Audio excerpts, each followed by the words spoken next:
Coucou everyone, comment on se retrouve? On se retrouve dans une nouvelle vidéo pour parler de livres un petit peu. Je pense que la vidéo va pas durer trop longtemps. Montrer les livres que j'ai emportés et que j'ai un peu lus du coup pendant les grandes vacances. Voilà. Donc on va commencer un peu au hasard. Là vous voyez j'ai une pile de plusieurs livres à côté de moi. J'ai une pile qui sert à soutenir mon téléphone pour qu'il y ait un plan assez correct parce que sinon j'étais filmée en contrebas. On voyait mon double menton, enfin c'est atroce. Donc du coup on va commencer par le haut du paquet, le livre vraiment que j'ai trop hâte de lire mais je ne sais pas quand le lire parce qu'il est tellement long. C'est Une vie comme les autres de Anya Yanagihara. J'ai tellement hâte de le lire. J'en entends parler avant même d'être sur le BookTok.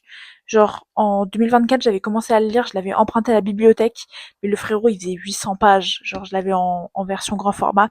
Il faisait 800 pages. Là, du coup, je l'ai acheté pour 5 € au lieu de 12 € dans une braderie. Et genre, il fait 1100 pages. Il est vraiment énorme. Vraiment, c'est, je pense, le plus gros livre que j'ai dans ma collection de livres personnels. Et j'ai trop hâte de le lire, j'en entends que du bien, mais j'ai trop hâte de le lire, mais juste c'est genre 1100 pages quoi, ça me durerait un mois parce que voilà, j'ai un peu peur de m'y mettre, mais il est là. Ensuite, j'ai du coup commencé ce livre, alors en anglais, avant de le lire, enfin avant de l'acheter en français, c'est Les Hauts de Hurlevent par Émilie Brontë, donc d'une collection trop belle, genre c'est un peu doré et tout, c'est des éditions Point, classiques Point. Dans les éditions Point, pardon, pas classique. Je trouve, enfin la maison d'édition Point trop bien, je l'aime trop. En plus, ils réalisent un peu tous les livres de Sally Rooney, donc je kiffe.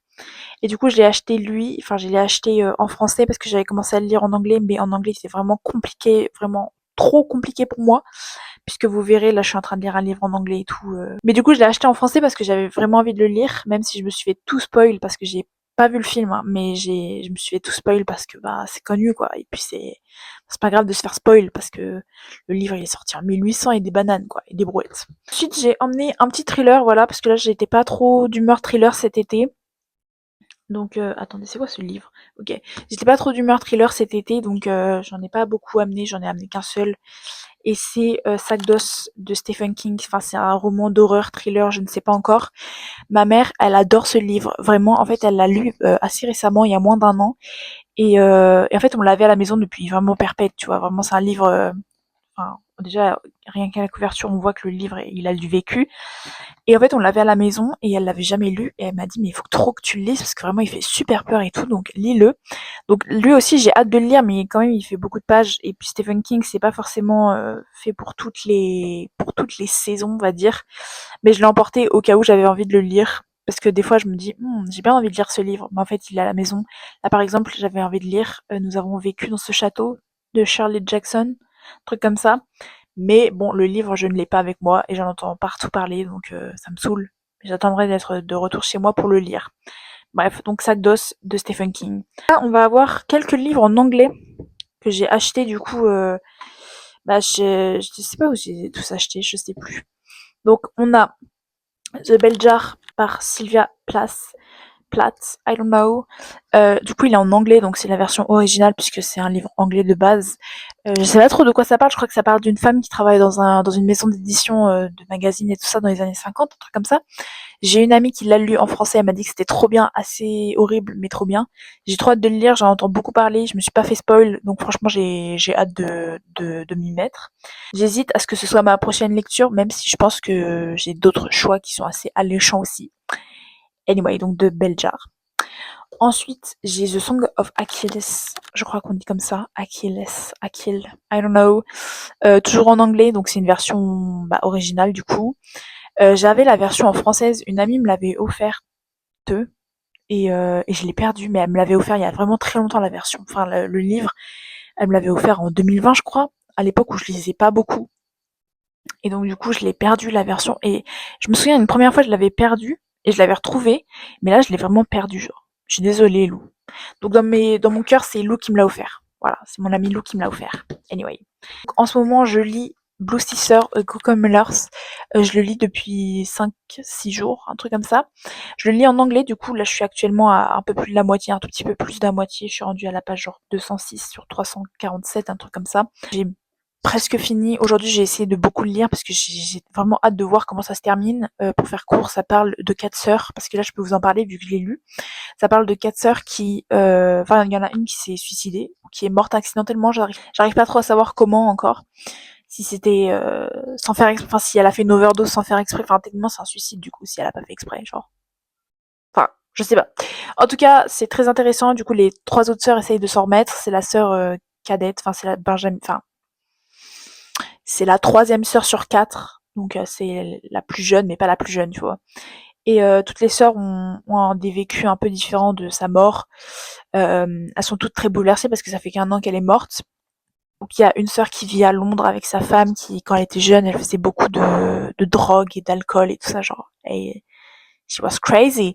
Il y a la petite sœur, la toute petite, qui, enfin la toute petite, elle a 27 ans, mais elle se drogue aussi. Et il y a la sœur du milieu, donc au-dessus de Nikki, celle qui s'est suicidée, qui fait de la boxe, mais qui a tout arrêté à la suite de la mort de sa sœur parce qu'elle avait plus le courage et tout. Et je trouve ça très intéressant et j'aime beaucoup. Et j'ai trop envie de lire un roman du coup de la même autrice qui s'appelle Cléopatra et Frankenstein. Je perds le livre. Je sais pas ce qui se passe. Et et voilà, et je sais que ce roman là, il est sorti en 2024 du coup en anglais et il vient de sortir en France, en français du coup. Mais je l'ai acheté avant qu'il sorte en français du coup. Le livre, je le lis très rapidement. Donc au début, j'avais un peu du mal à le lire dans le sens où vu que l'anglais ça faisait longtemps que j'en avais pas lu, je me disais est-ce que je suis encore capable de lire en anglais? Et au final, je suis totalement capable de lire en anglais, donc ça fait super plaisir. Et en plus, le livre est vraiment trop bien quoi. Bref. Ensuite, on a un livre, là vous allez vous dire what the fuck, enfin même moi je me dis what the fuck, c'est Captive. J'ai acheté à plein prix, qui est de son prix de 8,90 €, qui est quand même assez conséquent. Je l'ai acheté à 4,30 € dans une bouquinerie, voilà, dans ma ville. Franchement, c'est un livre que je n'aurais pas acheté s'il n'était pas en promotion, enfin s'il n'était pas à 4,30 €. C'est de la dark romance, je n'ai pas du tout de dark romance. La seule dark romance que j'ai pu essayer de lire, c'était Troublemaker, et j'ai détesté, j'ai même pas fini. Je l'ai vendu carrément, tellement genre j'avais la haine, tellement c'était, enfin tellement j'ai pas aimé quoi, je l'ai vraiment vendu mais dans un mouvement de rage, genre vraiment j'étais en train de le lire, je me dis putain c'est de la merde, je l'ai claqué sur le plan de ma cuisine et je l'ai mis en vente sur Vinted, tu vois genre. Et en plus c'est un prix assez élevé et il a été acheté au même prix auquel je l'ai vendu, genre je l'ai acheté 16 € et je l'ai vendu genre 12 € un truc comme ça. La personne l'a acheté direct. Anyway, donc ça je pense je vais en faire carrément une vidéo YouTube, je pense que ça peut être assez drôle où genre je lis des chapitres et tout et je fais des petites reviews à chaque fin de chapitre. Moi, c'est ce que j'aimerais faire. Waouh, déjà les chapitres ils sont très très courts. Mais ok, mais j'ai hâte de le lire. Après, il est très long, je crois. Enfin, il fait combien de pages? 600 pages. Aïe, c'est long. Mais j'aimerais bien en faire une vidéo YouTube, donc je le garde de côté et je le garde précieusement. Là, je pense pas pouvoir le lire maintenant parce que je pense que j'aurais pas le temps de faire des vidéos YouTube du coup vu qu'il y a toute ma famille. Anyway. Et maintenant, voici les 3 derniers livres que j'ai emportés et que j'ai lus et que j'ai achetés. En fait, là, c'est vraiment de tout. Donc là, récemment, c'était mon anniversaire, j'ai reçu de l'argent liquide et du coup, bah, je me suis acheté des livres. C'est Les 7 maris d'Evelyn Hugo de Taylor Jenkins Reid. J'arrive jamais à retenir son nom à cette autrice. Pourtant, elle a écrit que des bangers, enfin que des bangers d'après ce que les gens disent. J'ai lu que d'elle Daisy Johnson de Six et j'avais trop aimé et du coup, j'ai acheté lui, c'est son plus connu. Et du coup, j'ai hâte de m'y mettre. C'est un truc en plus lesbien et tout, je crois. Sans spoil. Enfin, je crois que c'est carrément du spoil. Mais j'ai hâte de m'y mettre. Et je pense que ça sera ma prochaine lecture, je pense. Je crois qu'il est assez court. Oui, il fait 500 pages, un truc comme ça. Donc, en vrai, ça va. Je pense que ça peut se lire rapidement. Et je trouve que ça a l'air très intriguant. J'ai entendu parler, enfin, j'ai vu sur les réseaux sociaux quelqu'un en parler et je me suis dit, ok, ça a l'air intéressant, mais pas parler en mode spoil et tout, mais en mode parler comment ça se construisait par chapitre et tout ça. Bref, donc je le garde de côté. Ensuite, j'ai acheté à la Fnac Un automne pour te pardonner de Morgane Moncomble. Ça, c'est le genre de livre que je ne lirais pas en fait si je me forçais pas, on va dire. Je sais que c'est de la new romance, young adulte, un truc comme ça, très connu sur le BookTok français. Je suis pas trop sur le BookTok français. En fait, je suis pas sur le BookTok français. Je suis plus sur le BookTok américain. Mais des fois, j'aime bien m'intéresser du coup au BookTok français. Par exemple, là, avec Captive, je crois que c'est français. Mais c'est vrai que là, je me suis dit, il faut s'intéresser. En plus, j'avais vu un documentaire sur Arte où Morgane Moncomble était du coup interviewée et tout. Donc je me suis dit, il faut tenter. En plus, je pensais que moi, c'était de la fantaisie. Je déteste la fantaisie. Enfin, je déteste. J'abuse un peu, mais j'aime pas du tout la fantaisie. C'est vraiment un truc que j'aime pas, c'est voilà, donc à tester, parce que du coup ça c'est juste de la fiction je crois. Bref, donc ça j'ai hâte de le lire et un peu de me faire un petit avis, et je verrai si j'achète les prochains tomes. Je crois qu'il y en a 4 en tout, parce que c'est 4 saisons, logique. Après j'ai vraiment pas compris le résumé, voilà, il était pas très clair. Je crois qu'il y a trop de personnages dans ma tête, enfin dans sa... Il y a trop de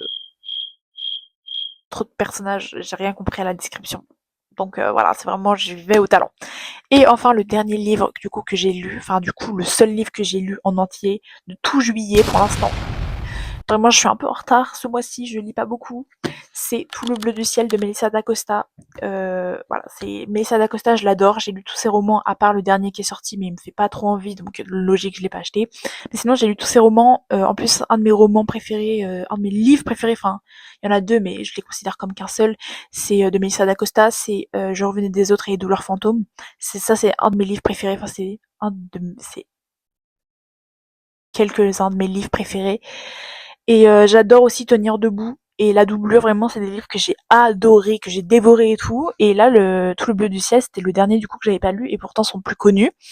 Et du coup, je me suis dit, il faut que je me lance parce que sinon, je vais jamais lire toute sa bibliographie et c'est pas ce que je veux. Moi, je veux lire, enfin, je veux connaître Melissa d'Acosta. Je l'adore, Melissa d'Acosta. Au début, j'étais un peu sceptique. Alors, au tout début, quand j'en ai entendu parler pour la première fois, j'étais très sceptique parce que dans le résumé, il y avait écrit que, genre, il rencontrait une femme un peu étrange qui parlait pas beaucoup. Moi, j'avais compris qu'elle parlait pas. Donc, je pensais que c'était vraiment, genre, une meuf dans ses pensées. Mais c'était bien une meuf réelle. Et donc, du coup, au début, j'ai vraiment cru que, genre, il devenait fou, tu vois. Et ça me dit, je me suis dit, j'ai pas envie qu'il, genre, ça, que ce soit juste dans son imagination, la meuf. J'ai commencé à le lire en mai. Mais après, j'ai lu d'autres choses, en fait, parce qu'il y avait d'autres choses qui m'intéressaient plus. Et je l'ai repris, du coup, fin juin. Donc, vraiment, le 30 juin, un truc comme ça. Et je l'ai lu tout le mois de juillet. Je l'ai lu des fois beaucoup et des fois pas beaucoup, genre des fois 30 pages par jour et des fois 200 pages par jour. Enfin, c'était vraiment très abusé. Mais j'ai mis longtemps à le lire, j'ai fait durer le plaisir, je pense. Alors je sais pas si j'ai fait durer le plaisir au début, je pense qu'au début j'avais surtout la flemme, mais après je faisais durer le plaisir parce que le livre était vraiment bien. J'ai vraiment adoré, surtout la fin. En fait, surtout la deuxième partie, on va dire, le moment où il perd la boule, Émile, voilà, pour spoiler un petit peu, mais sans trop spoiler. Voilà, j'ai vraiment énormément aimé et je pense pas que je le relirai de sitôt. Il y a des livres que je suis capable de relire, par exemple, c'est au début d'année, j'ai lu L'Amie prodigieuse et je comptais le relire cet été en emmenant les 4 tomes, mais je me suis dit il faut que je me canalise, que je n'emmène pas 4 livres que j'ai déjà lus. Mais c'est vrai que lui, je pense pas le relire de sitôt parce qu'il y a des moments où ça traîne un peu en longueur et c'est pas trop mon délire de traîner en longueur. Donc voilà. Bref. That's it for today. J'espère que vous aurez aimé la vidéo, même si elle est un peu courte, même si elle est pas forcément très intéressante, et même si tout le monde s'en bat les couilles. Voilà. J'espère quand même que vous aurez kiffé. Je vous embrasse et je vous fais plein de gros bisous. Du coup, c'est la même chose. Anyway, bisous à tous!